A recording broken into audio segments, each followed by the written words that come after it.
Andai aku bisa memilih takdir, aku memohon kepada Allah, aku dilahirkan dari keluarga Rasul. Aku dilahirkan memiliki ayah seperti Abu Bakar As-Siddiq. Aku dilahirkan memiliki ayah seperti Umar Ibn Khattab yang langkahnya mengusir iblis. Andai aku bisa memilih, aku pengen jadi anaknya Utsman bin Affan yang hartanya sampai detik ini memiliki rekening di Madinah. Aku pengen punya ayah seperti Ali bin Abi Thalib yang berperang melawan musuh tak pernah kalah, tapi tidak emosi ketika memainkan pedangnya. Aku pengen. Cuma Allah berkehendak lain. Dialah orang tuaku, dialah ayahku, dialah ibuku. Saya tidak bisa milih takdir. Ayahku bukan Islam, ayahku bukan orang baik. Ayahku lelaki yang temperamental. Ayahku lelaki yang pernah menzalimi ibuku. Ayahku orang yang banyak salah. Ayahku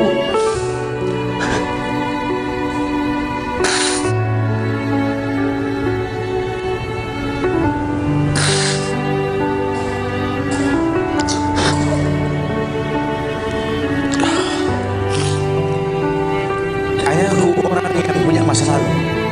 Ayahku orang yang tidak sempurna. Tapi demi Allah, dialah benda berharga yang Allah berikan pada hidup. Hidup ini kata Allah, manusia cuma punya mau, Allah yang berkehendak. Ajarkan seperti itu. Ayah cuma bisa membeli sebidang tanah. Tanyalah kenapa ayah beli di sini. Nah, tanya. Kenapa ayah? Ayah pikir di sini butuh sebuah tempat untuk mendidik agama. Maka mungkin umur ayah gak seberapa lagi, tapi ingat tujuan ayah beli tanah. Bangun di tempat ini, kemuliaan bangun.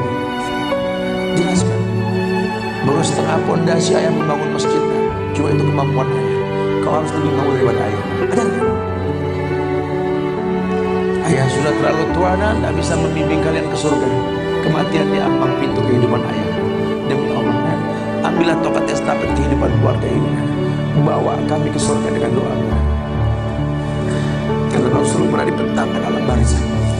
Dibentangkan alam barzakh Rasulullah. Ada mayit yang sedang dicambuk oleh malaikat. Dicambuk mayit oleh malaikat. Berhenti cambuk malaikat. Bertanya si mayit kepada malaikat, lima takifu min darbik. Kenapa kau hentikan cambukanmu wahai malaikat? Kata si mayit, aku orang yang layak untuk dicambuk. Apa kata malaikat? Kaifa adribuk wa waladuk istaghfar lak. Bagaimana aku bisa mencambukmu wahai mayit, sementara anakmu di dunia selalu beristighfar untukmu. Ayahmu tidak maksum nak. Ayahmu kolektor maksiat, kolektor dosa nak. Tapi prinsip ayahmu tidak akan pernah berbuat syirik dalam hidup ini nak. Doa mulai yang bisa masuk ke lubang kubur ayah nak. Jelaskan sama anak-anak kita supaya mulutnya basah. Selalu berkata Rabbighfirli wali walidayya warhamhuma kama rabbayani saghirah. Biarlah mulutnya rotban min zikrillah, mulutnya basah selalu mengingat Allah, memohonkan ampun untuk kedua orang tuanya. Masa lalu bukan penghalang untuk kemuliaan di depan. Jangan kita menganggap bahwa seekor macan yang memindahkan anaknya dengan cara menggigit lehernya adalah sebuah kesadisan. Tidak, begitulah cara dia mencintai anaknya. Kita nggak pernah tahu ibu yang kita benci pernah meminum jamu yang dia tidak suka untuk kebaikan kita. Ayah yang kita anggap nggak pernah bertanggung jawab sama kita, ya Allah, kita nggak pernah tahu bahwa dia telah mendoakan kita. Manalah kau tahu mungkin ayahmu pernah menempelkan pipinya di multazam sambil berkata Rabbi habli minas salihin. Manalah kau tahu ayahmu sedang beriktikaf di sebuah tempat ketika Ramadan. Dia minta yang terbaik buat anaknya, Rabbi habli minas salihin. Saat itu kita belum tahu, kita cuma seonggok bayi merah yang bisa menangis saja. Apa kamu sadar ayahmu lelah merantau mencari rezeki, meninggalkan keluarganya? Nanti kalau kau jadi orang tua baru kau paham sedihnya meninggalkan keluarga. Tidak melihat perubahan fisikmu mulai tumbuh, nak. Canda tawa waktu yang tak berulang. Sedih, nak, ketika mendengar kata-kata indah. Lantar jial ayamul lati maudat. Sedih, nak. Hari nak mungkin kembali. Masa kanak-kanakmu hilang. Ayahmu gak menyaksikan masa kanak-kanakmu karena kewajiban mencari rizki. Demi Allah. Nanti kau akan rasakan, lah. Ketika kau rasakan itu, kau akan menyesal. Tangismu, air matamu di atas pusara ayahmu. Temui mereka. Temui mereka. Ambil tangannya. Cium. Rasakan dong kulit orang tua kita.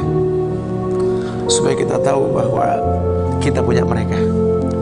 Harapan masih jelas. Tidak ada yang sulit di atas muka bumi ini kalau ridho orang tua kita miliki. Orang tua yang betul-betul ingin menjadi pemenang, ayah yang betul-betul sukses, dia akan cetak anaknya untuk menjadi anak yang sadar bahwa orang tuanya makin hari makin lemah, bukan makin kuat. Sehingga prinsip hidup dalam hidupnya tidak mungkin pulang kampung menemui mereka sebelum sukses, dia buang jauh-jauh. Orang tuamu tidak butuh kamu sukses. Orang tuamu tidak butuh kamu jadi orang hebat. Sehebat apapun kamu dengan kesuksesanmu, dengan namamu yang besar di mata manusia, usiamu yang tua di mata keluargamu, demi Allah, kau bocah kecil di hadapannya. Temui mereka. Tidurlah di pahanya. Mintalah dibalur dengan doa seperti kita masih kecil dulu. Tangan mereka gemetar menanti kita untuk mengusap kepala kita. Ya Allah, si sulung ayah, si bungsu ayah, bukan si bungsu yang dulu digendong di pundak.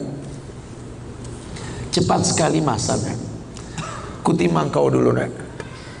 Badanmu memanjang, tak bisa kutimang. Kau gendong kau seperti ini, nak. Makin panjang badanmu tak mungkin digendong. Ku gandeng kau, nak. Badanmu mulai meninggi, menyusul ayahmu, nak. Tak bisa ayah gandeng lagi. Ayah rangkul di pundakmu, nak. Lama kelamaan kau makin tinggi, ayah yang kau rangkul, nak. Di pundak ayah. Lama kelamaan kau makin kuat, ayahmu membungkuk, nak. Kau tuntun ayahmu, nak, anak kecil. Satu saat kau temui ayahmu sakit, kau angkat ayahmu seperti ayah mengangkat kamu dulu, nak. Satu saat pun kau akan memandikan ayah, nak. Kau wudukan ayah. Kau basuh pundak ayah ketika ayah sudah terbujur kaku sebagai mayit. Tolong ketika kau basuh tangan ayah nanti, nak, sebagai mayit, ingat tangan yang dingin ini pernah menyentuh kepalamu, nak. Tangan yang kau pegang sekarang pernah menuntunmu pada jalan yang benar. Tolong, nak, ingat ketika kau basuh pundak ayahmu ini, nak.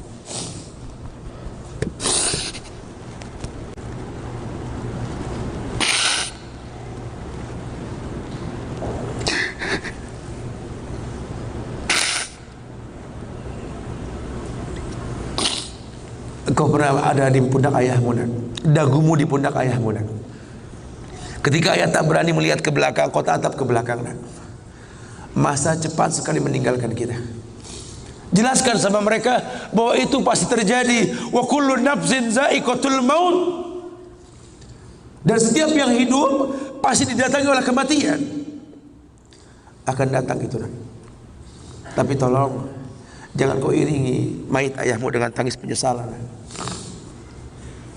Menangislah karena kebahagiaan, karena menuntun ayahmu pada husnul khatimah. Katakan la ilaha illallah abuya, la ilaha illallah ayah, la ilaha illallah bapa, la ilaha illallah papa, la ilaha illallah, la ilaha illallah, la ilaha illallah. Man kana akhiru kalami la ilaha illallah dakhalal jannah. Orang yang akhir kalimatnya la ilaha illallah, surga. Menangis, bohonglah, nak menangis kita. Menangis kita. Cuma tangis bahagia, meninggalkan ayah, meninggalkan kita dengan husnul khatimah. Masya Allah. Itu pasti datang. Masa itu akan datang. Mereka harus siap untuk masa itu. Masya Allah.